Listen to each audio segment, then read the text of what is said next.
So last Saturday, as some of you know, February 23rd, was the 70th anniversary of the arrival of Nevada's Merci Boxcar in Carson City.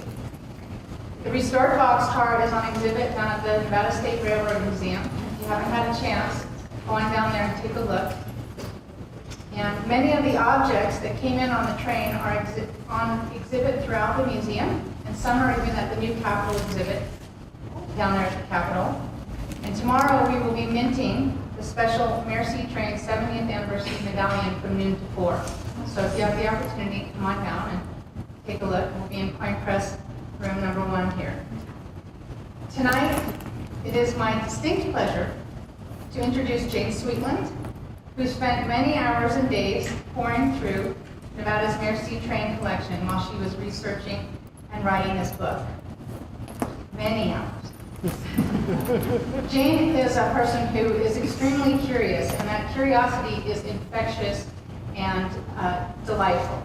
So she was curious about everything in the museum, but when we got to the museum's Friendship Train memorabilia and Merci Train gifts, I was immediately struck by her extensive knowledge of these trains and their historical context. She impressed Sue Ann and I as someone who didn't just look at these artifacts, but she was looking behind them to the stories that they told. And that's really a lot of what we do in the museum, is we try to tell stories about these objects and the people who own them and the history that came before. And as you'll see tonight, Jane has done a masterful job of pulling these stories together, threading them, and telling you about them. Of course, she has wonderful stories of her own, and she has deep roots in Nevada.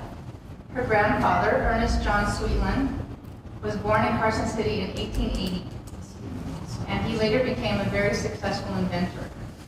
He built the Sweetland building just up the street, and the building that we're in now, and the Mint in particular, were very important to Jane's grandfather. And he told his family stories about learning from Mr. Ellis, the Mint's assayer. He wrote, "Roaring furnaces, crucibles of molten precious metals, and boiling flasks of acid so intrigued me that I later became an assayer myself." Jane's mother's side are the Seeligers. Some of you know the great school here in town that's named after them. And Jane herself has had a long career in education. She taught English and history to middle and high school students. I know she doesn't look old enough to have done all this. And she later became a dean and associate vice president of California State University Channel Islands. This is Jane's third book of nonfiction. And you'll see, she brings to this story a lively curiosity, deep research skills, and a willingness to ask endless questions.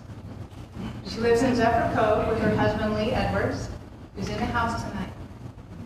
And I know that you will enjoy the stories that Jane tells you. Thank you for joining us.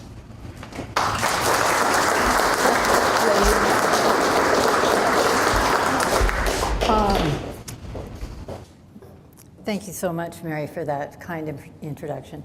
It's all true.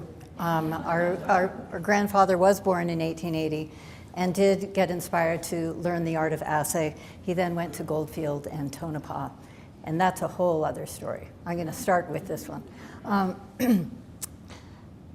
Boxcar Diplomacy, Two Trains Across the Ocean, is about two trains. So I'm going to give you a frame to understand this talk right at first.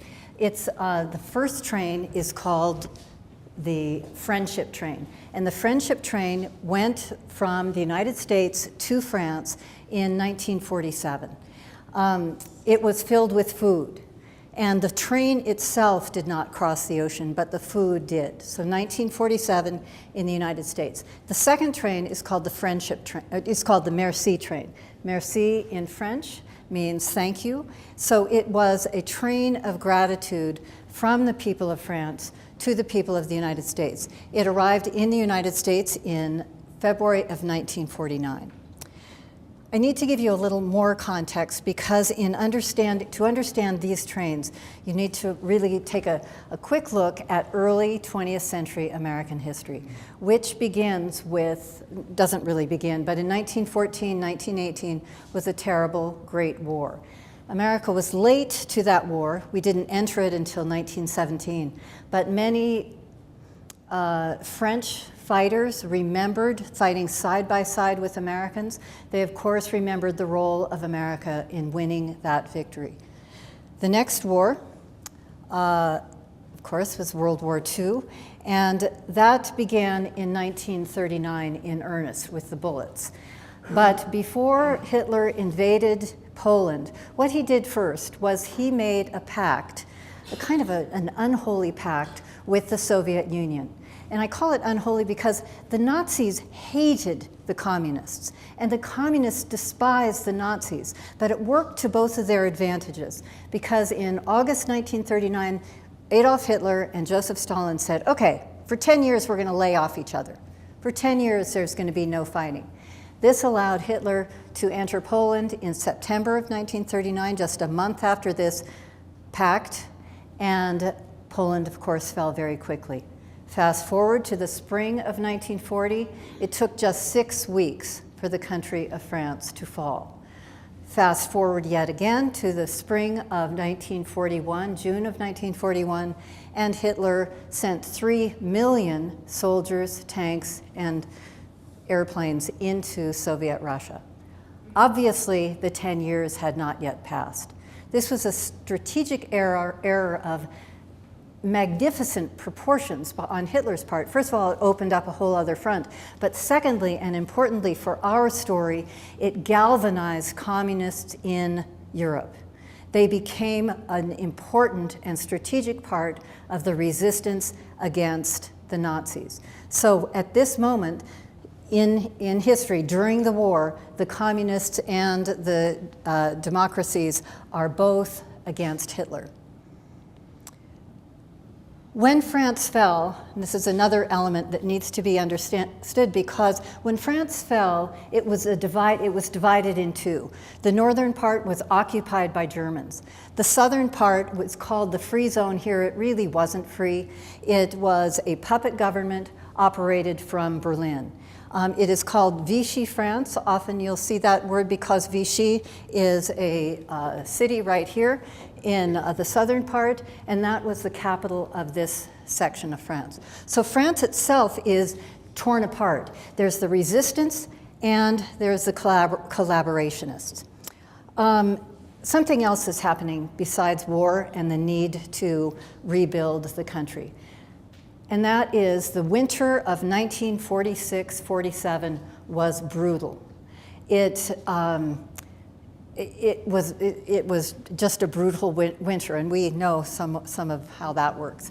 In the spring, it flooded, and the summer there was a terrible drought. So the amount of crop yield was lower than it had been for 130 years. That is since Napoleon's time.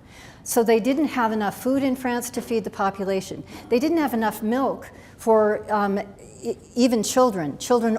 Milk could only be given to children 4 years old and under. The deprivations, the poverty was extreme. And so into this situation, what we have is both the USA under Harry Truman and the USSR under Joseph Stalin know that the guns have stopped, but now there is a battle for the hearts and minds of the population.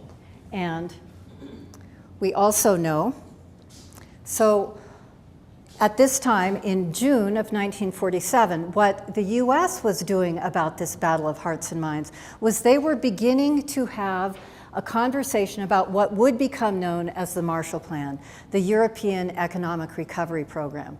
It was initially launched as a talking point in a speech at Harvard in June of 1947. It had not yet gone through Congress, and we know that it doesn't just slide through Congress. everything takes time in Congress. And the Marshall Plan was a $5 billion European recovery program. So we are just beginning to talk about it in June when this devastating summer hits. So Truman knows that Europe is really up for grabs. And between communists who are there and people who are pro-democracy who are also there. But what they know is, as George Marshall said, is people will, he said this in the Harvard speech, people will vote for those who give them bread. So what Harry Truman does about this is that he launches what's called the Citizens Food Committee. And he does this on October 1st, 1947. There's some cabinet members here, but the man that's important to note is Charles Luckman, who is appointed as chair of this Citizens Food Committee. The Citizens Food Committee was designed to get Americans to conserve food. It was in no way either a collection or a distribution of food. It was just conserve it, because studies by the Ag Department indicated that Americans were wasting about 10% of what they brought home, what they put on the table, what they gave to their farm animals. Europe needed 600 million bushels of grain more than they had. America had about 500 million that they could give in our surplus. Truman needed to find 100 million more bushels of grain and other stuff, other foodstuffs. So he launches the Citizens Food Committee, and here is their slogan: waste makes want, and want makes war. It is really the beginning of the Cold War. Winston Churchill had already called what was happening between the Eastern Soviet bloc countries and the West the Iron Curtain. The Iron Curtain is descending, and he said that in 1946. But by 1947, the lines are beginning to harden. And Truman uses this and wants to inspire people to use the same motivation that they used during the war to save. So enter into this scene of post-war rebuilding, hunger, bad weather, this man, whose name is Drew Pearson. Drew Pearson was a nationally syndicated columnist. He wrote the Washington Merry-Go-Round, and it was in hundreds of newspapers nationwide. Some of you may remember reading Drew Pearson. He went long into the 70s. He is a wonderfully controversial character because he was a nationally syndicated columnist, a prolific writer. He wrote a daily column. He had a Sunday radio show.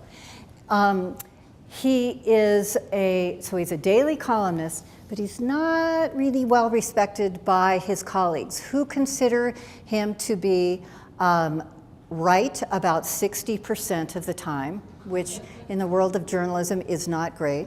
He would go for he would be called a muckraker, which is to say he would use scandal to get people to be interested in his column. In today's language, we would say he's looking for clicks or looking for eyeballs. And yet, he is a patriot. He's a Quaker, and he's a devout pacifist. And so he's a Democrat. He likes Harry Truman's idea of feeding Europe, but he doesn't think it goes far enough. He thinks that he knows two things. His brother Leon lives in France, and he knows about the deprivation, but he also knows that Americans are already sending food. People just don't know about it. So in his column, so he gets this on October 1st. He gets the newspaper, the New York Times, in his driveway. He reads about it, and knowing Pearson, he probably got on the phone right away to his network, which included presidents of clubs and organizations, the railroads, senators, representatives, all kinds of people, to see, hey, I have an idea. What do you think? So he's floated this idea, and October 11th, and his idea is this. He floats this idea of a friendship train. Why don't we take the government out of the middle? In a democracy, we are the government. So take the government out of the middle. Don't take one dime from the government. Let's just do it. America, you can give food, and the train will begin in California, and it will go all the way across the United States, collecting food all the way along. He tells a couple of stories in this column, of his October 11th column, which says, in Marseille, a ship from the USSR comes in, and flags are flying, and the children get a holiday. There's a parade in the streets. Food is distributed. In the meantime, ships are coming in from the United States to the northern port of Le Havre, and they're doing so quietly. They're just bringing food. They aren't telling anybody. They aren't saying, look at me, look at what we're doing. They're doing it quietly and efficiently. So what Pearson says to America in this column is, let's do it, and let's do it with fanfare. The tricky bit is, on October 11th, he didn't yet have a response from the railroads. This is not unusual, because in America, we don't have a nationalized railroad system. To get a train from California to New York, he needed 5 railroads to say, okay, we can do it. So he's basically floating this idea to see if he can get any response from Americans. And then he adds a kicker. This is from Miracle on 34th Street, which was filmed in 1947. And he says, let's do it by Christmas. So he does what a good leader does, and that is he gives people something specific to do. He has a list of things that they need in Europe, and then he says, let's do it by Christmas. And this is an interesting moment, because he's adding a whole lot of pressure to himself, but he doesn't yet have the trains. On Sunday, October 26th, in his broadcast, this is what he says.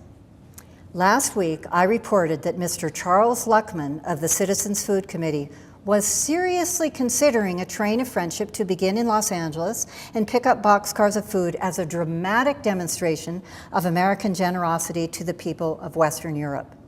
I can now report that the American Association of Railways has graciously agreed to put a freight train approximately 1 mile long at the disposal of the committee. This is a remarkable couple of sentences, because in 2 sentences he does 4 things. One, he gives the idea, his idea. The friendship train was all his idea, but he gives it to Luckman. He says, hey, they have this idea, they're thinking of doing it. Which is what every good leader does. If you have a good idea, give it to somebody and have it come from somebody else. So the second thing he does is he says it's a dramatic demonstration. The food for him was important, but what was more important was the message. We are going to dramatize this. And he had some teeth in this, because he had, in the intervening days, he had developed a Friendship Train Committee, and the chair of the Friendship Train Committee was Harry M. Warner, one of the 4 founding brothers of Warner Brothers Studios. So dramatic demonstration. He then calls out Western Europe. He says, and again, the solidifying of these lines between the Eastern Communist bloc and the Western democracies.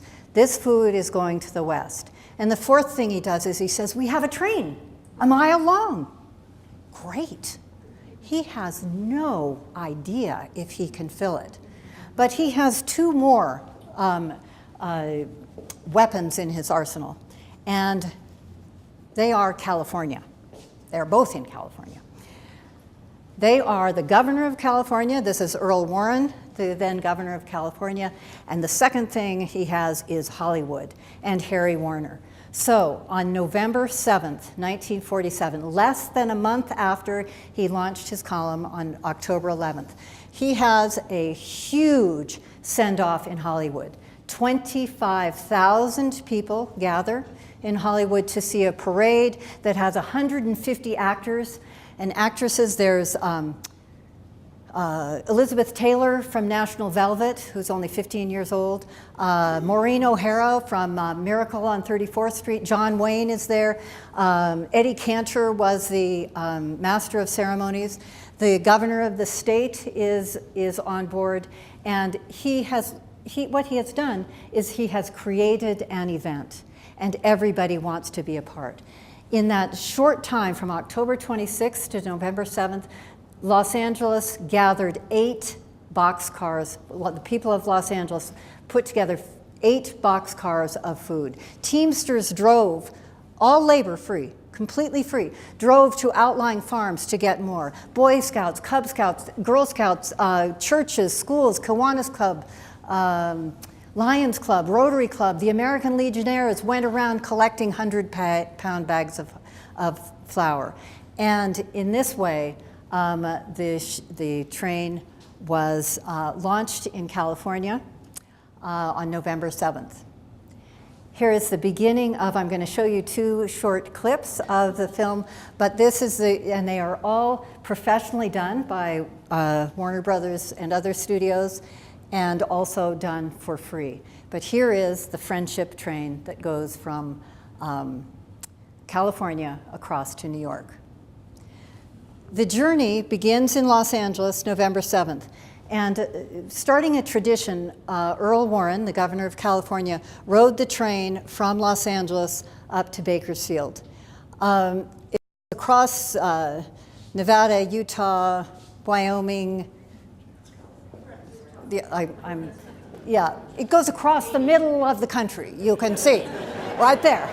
I'm having trouble reading all these things, and I'm not going to go through every state. I did write about them in the book, but that's where it goes. Now, the next state that it goes to is our own state, and so I am going to stop in Nevada just for a minute because we're here.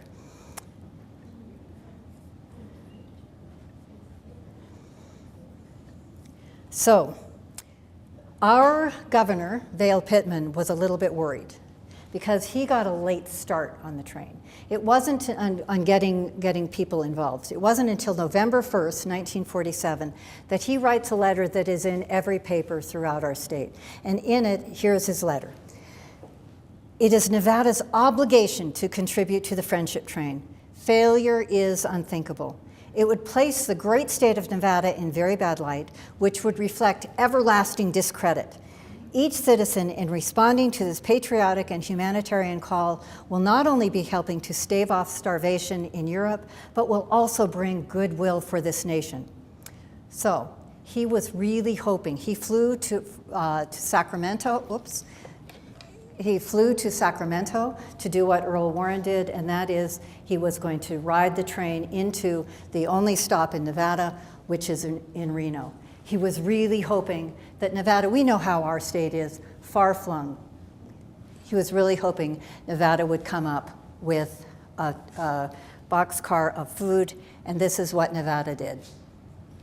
2. Yes! And the story of Nevada alone is worth it. I got to Nevada and just reading what people did from every corner of this state. Every organization helped. It's really just an inspiring story. So we got 2 boxcars filled, and now I'm going to pick up in Utah, and with a little clip, and this is a professionally made clip, although it's a little bit foggy.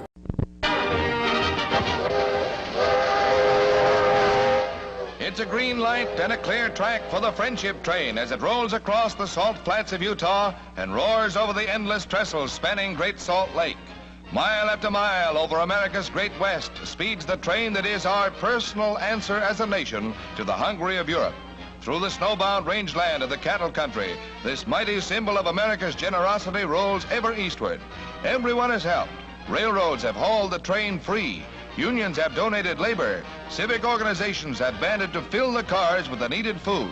The spirit of 48 states is in this enterprise, and at every stop, enthusiastic crowds gather to hear Drew Pearson, originator of the friendship train. All have worked. The big people and the little folks have pooled their efforts to fill the cars. From whistle stops off the main line to the metropolitan centers, cars are loaded with food and more food. Flour, milk, dried vegetables, dried fruit, canned vegetables, rice.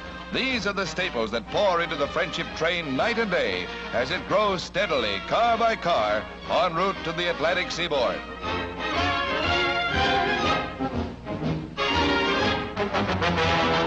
America's pioneers of the vast West once knew the meaning of hunger. Today, their descendants remember.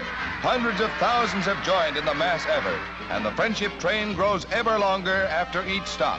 It carries to Europe not an official government aid program, but the answer of a free people who have heard the cry of their neighbors in want. It is the free will offering by an America that wants to share.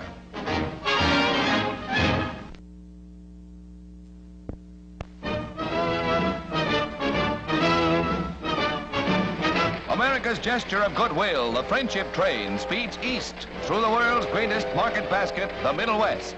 And the giving is lavish as the train halts at the great wheat centers of America's agricultural heart. Many a car swells the total as the friendship train roars into Chicago. From an idea, the train has mushroomed into a project in which millions of eager hands are joined. Food becomes a refrain and a theme as thousands of tons pour into the cars destined for Italy and France. And always it's the youngsters who respond eagerly to the call. The last dash to the East Coast. At Pittsburgh, Mayor Lawrence greets Drew Pearson, the train's originator.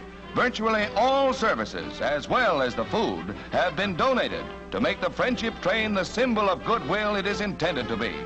And now, look at the mighty train as it rounds famed Horseshoe Curve in Pennsylvania. Railroads have hauled the train across the continent free of charge. So huge has the train become that during the last stages of the trip, its 214 cars are broken up into 5 sections, and it picks up speed for the final run. The train nears its goal as it rolls down the banks of the Hudson to New York, where the food will be transshipped to Europe. It's a race between America's great humanitarian effort and the bitter winter months just ahead overseas. The vast American nation has poured out its surplus, and New York looms at journey's end for the friendship train. Here is the traditional big town's welcome. Fireboats spray their salute in lower New York Harbor as 33 of the cars on floats are paraded past the Statue of Liberty, presented by France to the United States 60 years ago. Today, American food returns to France, America's answer to a call of distress. And again, the speed of this effort is what is remarkable. This is you could see on the map that not every part of this country was being, there were only 11 states that the train actually went through, and yet every part of the country participated. This is a train that is in Texas. You don't ignore Texas, ever. And if anybody has ever been in Texas, you know that. Don't ignore Texas. And so Texas said, wait, we have to be part of this. So they went to the Santa Fe Railroad, and already Pearson had gotten 180 boxcars from promise to go across the country. Texas, Oklahoma, Kansas, the breadbasket states get an additional 120 to load on. So I'm not going to stop in very many places. I am going to stop in one more, because here is Harrisburg, Pennsylvania, and the headline in the paper on this day, November 17th, so it's one day before the train gets to New York, is Scenes at the Depot, where the Freedom and the food trains meet. The friendship train was the food train. The Freedom train was a train that crossed the United States and visited every one of the states, and from 1947 to 1949. It was filled with original documents of the founding of our nation. So it had the Declaration of Independence, the Constitution, the Bill of Rights, the Emancipation Proclamation. Its most recent document was the Truman Doctrine, in which the United States promised to defend any Western democracy that was being threatened either from within or without. 8,000 people lined up to see these documents on this day in Harrisburg. In every state, that was the same. But what is so wonderful about Harrisburg is that it is democracy on parade, and right next door, and the tracks right next door, it's democracy in action. Because, as Drew Pearson said at every stop along the way, this couldn't happen in the USSR. This is people choosing to give or not. But it's our choice. And so it's just quite a lovely demonstration of the two aspects of democracy. While America was pulling itself together, France was tearing itself apart. This headline this is when the train was crossing Iowa. So again, the whole paper is really fascinating because on one side, we have Iowans purchasing wheat to give to people, to give to Europeans. And on the other side, we have Europe in turmoil. So there was communist agitation, there was civil unrest. Saboteurs sabotaged a train in Paris, 16 people died. All of this is happening as the friendship train is crossing the United States. And so Pearson knew that, I should add one thing here too, that the friendship train there was an overwhelming positive response. And Europe was in terrible shape, but economically, the United States didn't yet have its post-war footing. After the collapse of military spending, our gross national product was down, inflation was up. There were so many strikes rolling across the United States that the Congress passed what's called the Taft-Hartley Act, also known as the Labor Management Act, which basically curbed workers' rights to strike. So everything isn't all Pollyanna and right in the United States, and yet Americans knew that Europeans were in worse shape. So this is just an indicator of what was happening. What Drew Pearson did, knowing that there were dock workers in France, there are dock workers on strike, and if the friendship train cannot be offloaded, he knows that the whole effort is worthless. If it gets to Le Havre and they refuse to offload it because most of the dock workers were communist, then it would be a useless effort. So what he did was he sent his assistant named David Carr to France to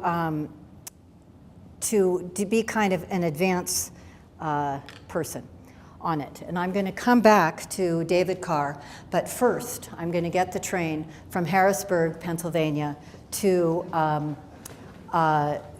New York. Okay, let me just get to New York here. This is a lovely picture of the friendship train in New York. Now, it started in California as one train with 180 cars. 120 more were coming up from the breadbasket. In Chicago, it split into 5. You're about to hear a clip, and they'll use the number 214 when it comes into someplace. There were several trains, and in the end, Drew Pearson, who had hoped to get 180 cars, got 700 cars. $40 million worth 1947 dollars. It's over 400 million of today's dollars, all by people, not a dime of government.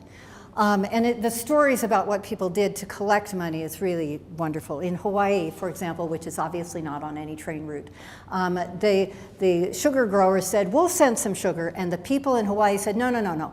This is people to people. We're going to collect the money. And with an average of 8 cents per Hawaiian, they raised enough for 2 boxcars full of sugar, which joined the train in Oakland, California.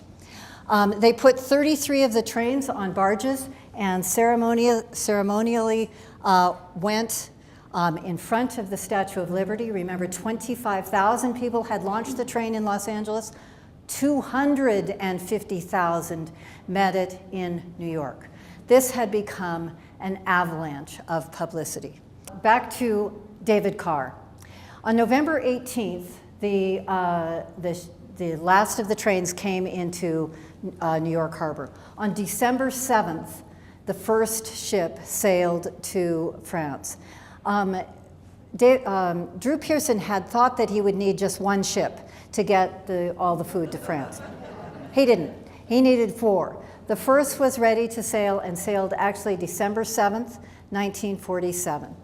And it arrived in France on December 18th, 1947. So it took about 11 days to get across the ocean. What David Carr did in France We can't really know. It's a bit of a mystery. But if Drew Pearson is an exciting character, David Carr is really interesting, because in his younger days, he worked for a penny a line for the Communist Daily Worker. He may have had some bona fides in there that he could go in and talk to a few communists and say, hey, you probably don't want to strike on this one. We don't know what he did, but we do know that on December 18th, 1947, the ship of Friendship, filled with 500 wagons, happily has arrived in the port of Le Havre. It was peaceful. There were no demonstrations. There were no communist riots. The dock workers, who were largely communists themselves, began unloading the ship as soon as the speeches started, actually in the background as speeches were being made. And you can see there's big, gigantic letters. The SS American leader had been rechristened the Friendship for this particular journey. The food from the Friendship train was then offloaded into trains and trucks, both with American and French flags. In every station, there were crowds gathered to see what the Americans had brought. So again, we have the fanfare going. Drew Pearson spoke in Le Havre and then again in Paris. And then there was a ceremonial journey through France from the north to the south, so from Paris down to Marseille.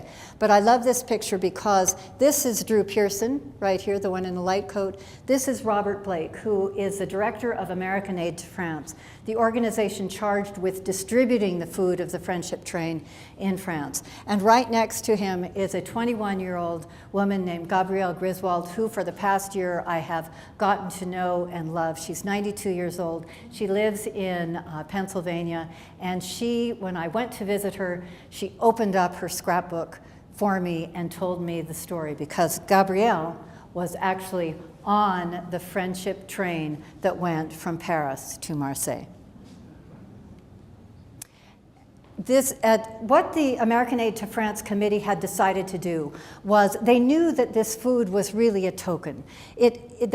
France needed millions and millions of tons of food, so a few thousand tons is good. But the main thing is the message that it carries. It is it's the message that it carries. So what the committee decided to do is mostly the food would go to school children, and it would be given to be eaten, to be cooked and eaten at school, because there was a very robust black market going on in Europe, and if it was brought home, it would be sold. They didn't want that. This is, I like this. I wanted to put this little news clipping in because it's the arrival of the Friendship train, the train in Dijon, and it says it is a Christmas present from the people of America to the children of France. So Drew Pearson did make his goal. It did make it there by Christmas. Here is a picture of an orphanage with the sign saying, nourishment offered spontaneously to the people of France by the American people. And again, everything was going fabulously. It arrived, there was no dock strikes, the communist press said nothing. For months later they said, oh, those Americans, they just brought hair clips and bubble gum, which of course was not true, but that's what they said months later. But everything was going very well until it wasn't. On January 30th, 1948, communist agitators burned the warehouse in Paris. 30,000 tons of food was turned to ash. And this was a catastrophe of enormous proportions. Only a small portion of this food that was burned was Friendship train food, because Entre Aide Français, they collaborated to share warehouse space. So this was food that belonged to the Red Cross, that belonged to the Catholic groups, the Protestant groups, every group, 30,000 tons. And it turned out to be bad publicity for the communists, because people France needed food, and it was burned, and it was known at the time that they were communist agitators. Still, there is a little bit of a silver lining with some of the insurance money. What the Friendship Train decided to do was build a hospital in Saint-Lô, France, which is known as the capital of ruins. So the Friendship Train dispersed all of their goods, and most of them were all dispersed by March, which brings me to the Merci train. This is the image that is on the front of all the trains. It's also on that silver medallion that is being made in the mint downstairs, and it's really beautiful. So the Merci train. The Merci train is connected in both by both timing and by letter of origin to the Friendship Train. The Merci train arrived in, the Merci train was scheduled to arrive in America 1 year to the day after the Friendship Train arrived in France. They were delayed, but that was the initial effort. And it was started also, the letter of origin, the first known letter that we know of anybody thinking of this idea was written by Louis Cast and André Picard, who are veterans of 2 world wars, and they're also railwaymen. And they say in their letter, and I want to quote them directly, partly because I spent so many years in a college environment, and if I don't do it right, you know, they really kill you. Let me see if I can get what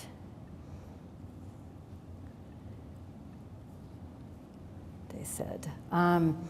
France, when the Friendship Train came in, those 2 railway veterans said, France must respond with a gift that is worthy of France and also worthy of those who twice in a quarter century have shed their blood for liberating and safeguarding France's brilliance. So all at once, what Picard and Cass do is link the train, the Merci train, to the Friendship Train by saying, we have to respond with something. And also they telescope back and say, we have to thank America for coming in 2 world wars.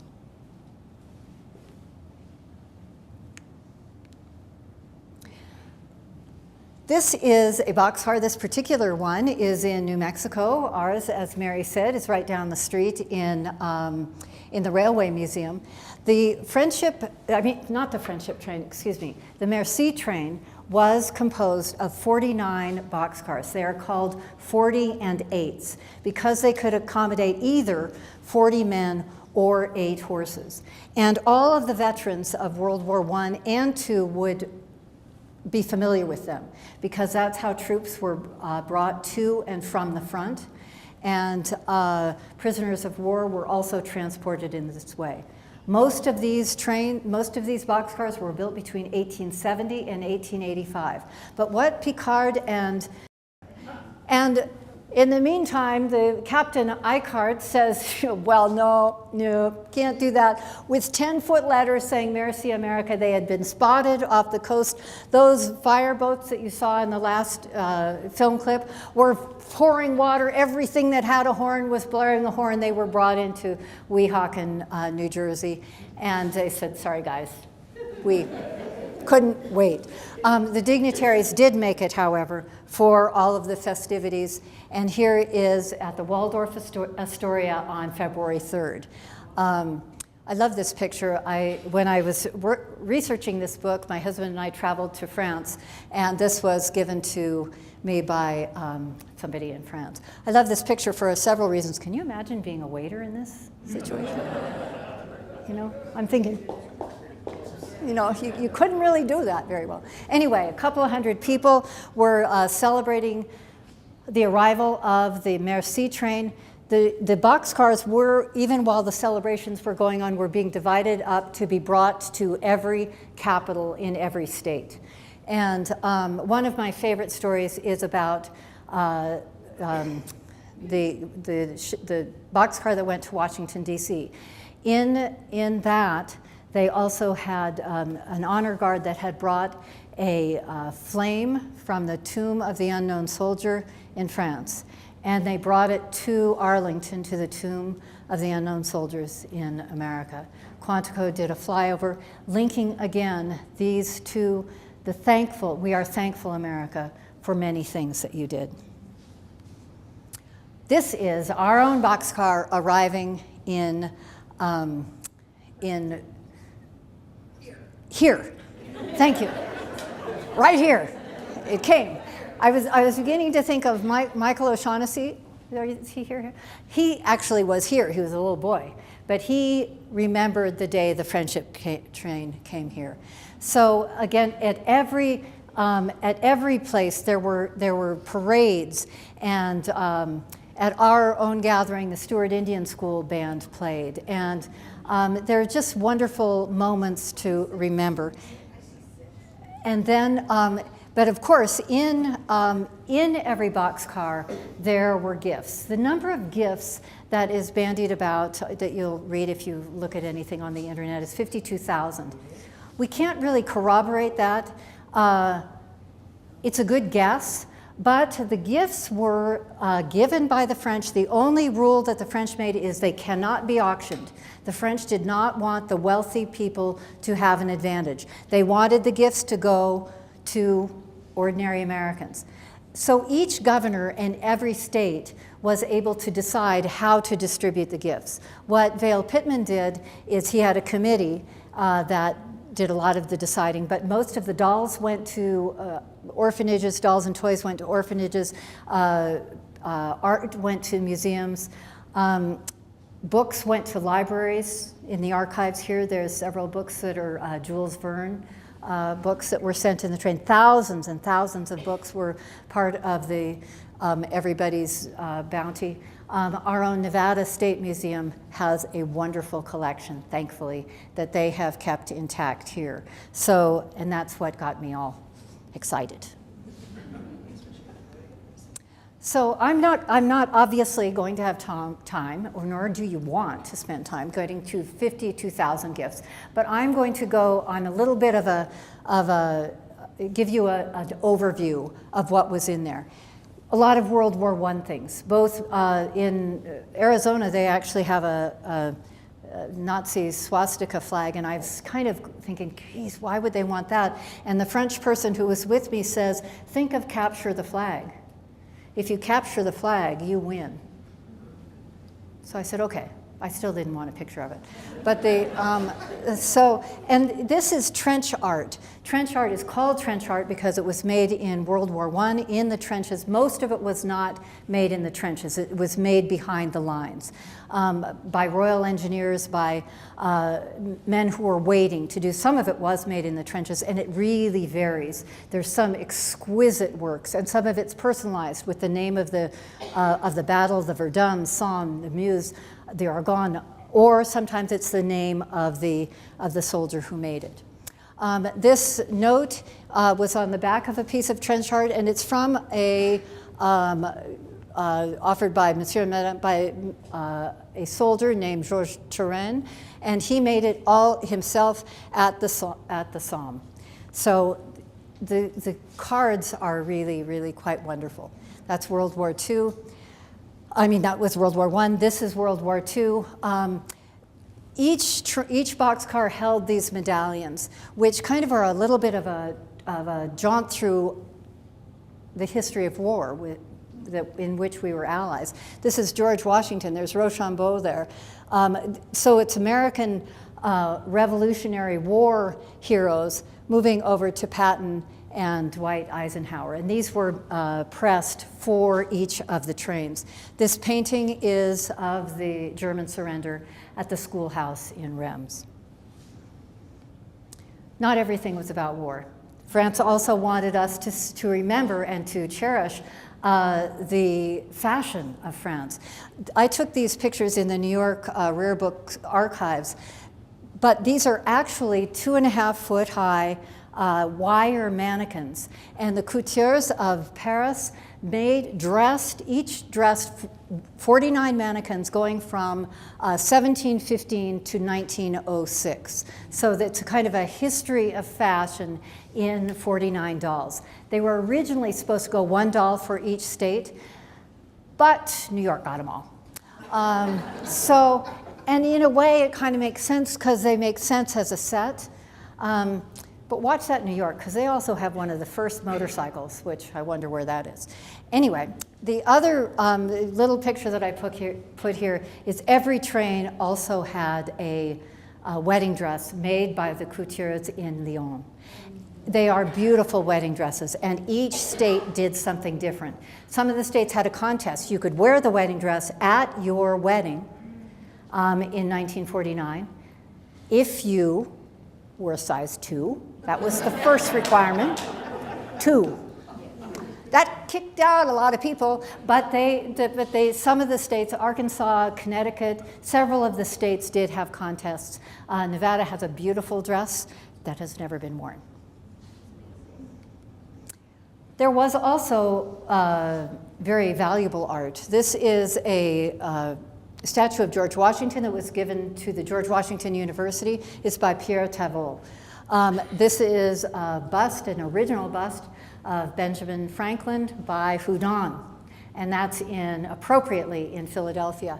This is a replica of the Winged Victory of Samothrace, which, if you've been to the Louvre, is this magnificent sculpture on the top of the Grand Staircase. And that is in Idaho, in Boise, in the state capitol, on the 4th floor of the rotunda. That's one of the things that got me interested in this train. I was up there and I went, what are you doing here? And there was a little card that said something about the Merci train.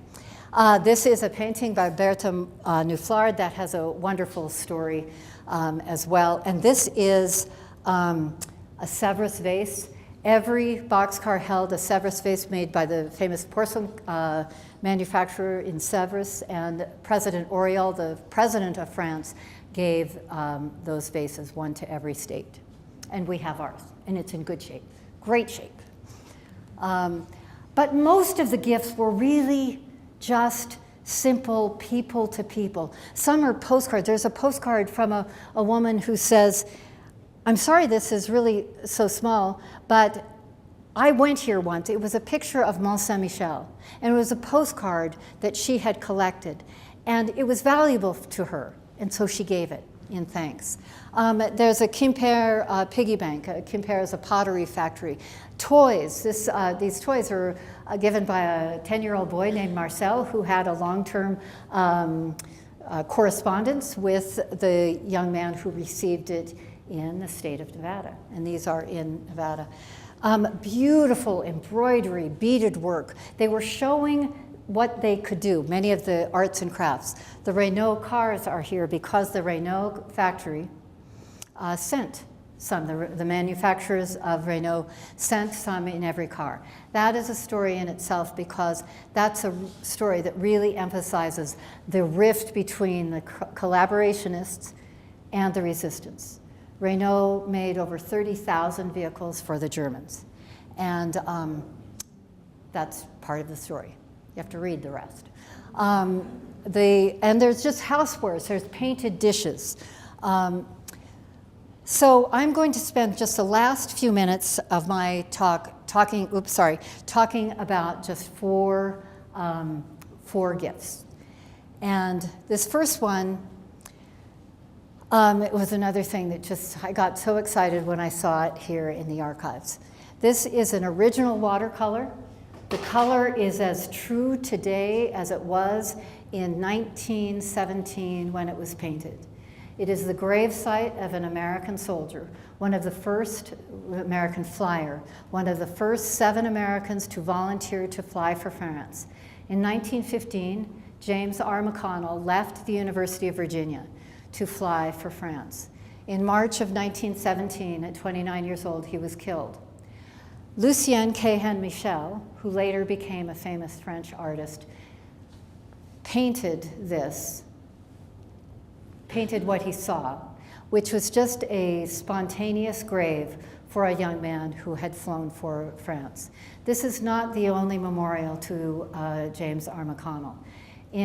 At the University of Virginia, his classmates got together and had a statue commissioned. The name of the statue is called The Aviator. It was sculpted by Gustave Bourglum, who is the same sculptor who did Mount Rushmore, and also, by the way, John Mackey at UNR. This unassuming dish is, I love this dish because it is a World War II gift. So the first one was World War I, the second one is World War II. It's chipped, it's a little bit battered, and again, I'm going to go and use the donor's own words instead of mine.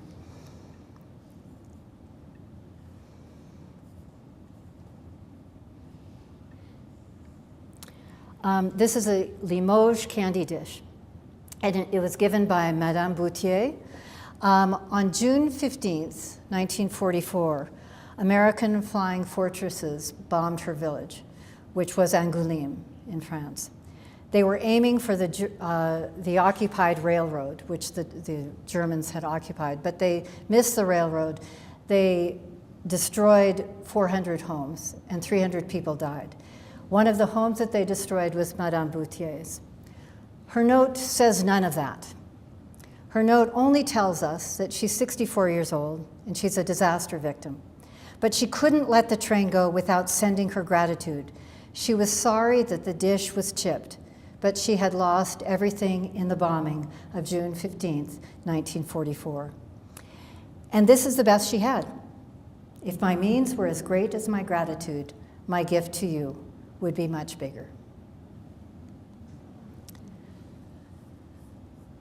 The next gift, the next gift is a child's drawing. If you like child's drawings, go to the Nebraska history website. They have several. I chose this because I love the cuffs, the French flag and the American flag. All of the pictures show a reasonable rendition for third graders and fifth graders of the United States and France linked by a ship. And there were many events, books made by children, scrapbooks made by schools. And the last gift I am going to talk about is a simple but beautiful brass teapot. It has been on display here, along with the note that accompanied it. And the note is small. It's written on a business card, and the business card is kind of a pinkish tinge. And it's Alfred Nahom's business card. He was a plumber from Nimes. And he is grateful to Americans for delivering him on May 1st, 1945, from Dachau. So you see, there are many reasons that the French had to be thankful to America. For the exuberance of the friendship train, the largesse of the Marshall Plan, and for the sacrifices made in 2 world wars. Thank you for being here. I welcome your comments and questions.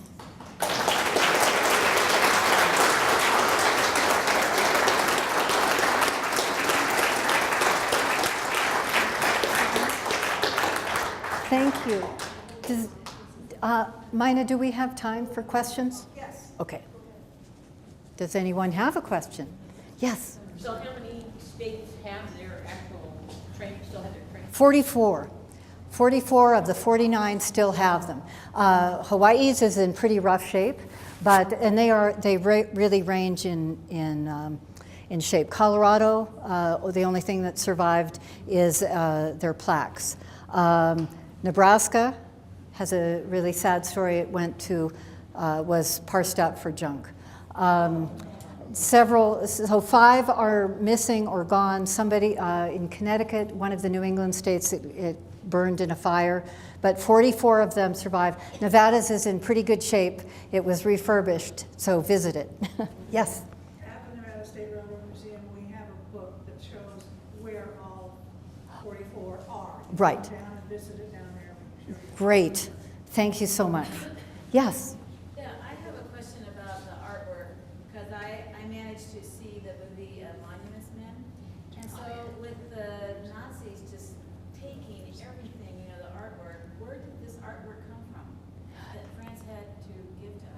Well, there are lots of stories there. I'm just going to stick with one. The Winged Victory of Samothraki was in hiding during the war. As you know from the monuments men, they hid many things, some in caves. And so all of this artwork that came back belonged to France. Some of the big works of art, Ugolino is a statue, which is an original statue that went to Indiana, and that was given by a museum. So yes, the Nazis did take a lot. The monuments men kept them from taking it all, but these were gifts from larger institutions, the art that came on the Mersey train. No more questions? Yes? I heard that the French rail cars weren't the same gauge as the American rail system and had to be put on other cars in order to be transported. That you are right in that is what is said. It's partly right. You are exactly right that they had to be put on flatbed trucks to be and trains, excuse me, flatbeds to go on American trains. But it's not because of the gauge. It's actually because of the couplings. And I got this from Wendell. So I know it's true. I went down there and looked at it, and I don't know a coupling from a cufflink, but that's the difference. And they did have to be brought on railway beds, also on flat cars. But also remember, the undercarriage was built in 1870 to 1885. This is a lot of mileage to put on a train that old.